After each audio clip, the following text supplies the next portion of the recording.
Meron tayong nire-repair dito mga idol. Ang problema na ito, umuugong lang siya, ayaw niya umandar. Ngayon, isasaksak natin. Testing natin kung bakit ayaw niya umandar. Ayan, kung naririnig niyo mga idol, umuugong lang siya.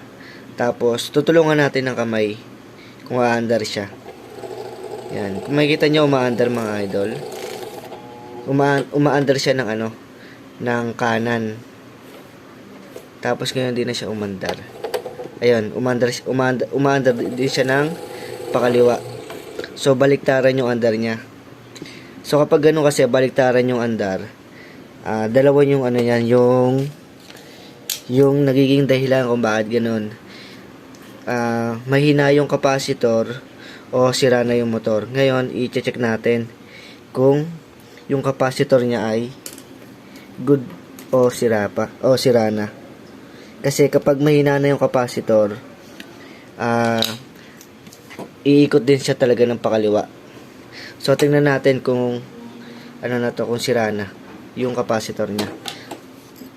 So gagamit tayo diyan ng digital tester para mag-check ng value ng capacitor. Yan. So bago natin i-check yung capacitor, discharge muna natin.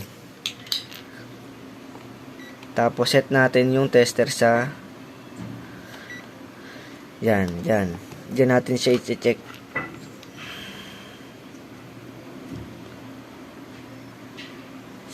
So naka-read tayo ng 1.2.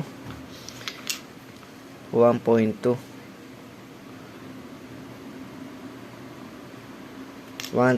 So ibig sabihin yung capacitor niya medyo bawas na kasi 2UF to eh. So dapat hindi pa rin siya uugong, dapat iikot pa rin siya.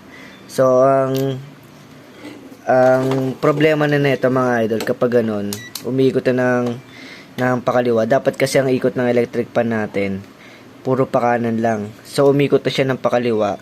So chinek natin tong capacitor, hindi pa naman ganun siya kahina. So kaya niya pa umikot. So dapat hindi siya ikot ng pakaliwa. So ang naging sira na ito mga idol, yung pinakamotor natin.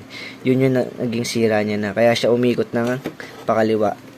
So ang sira na ito mga idol, motor na.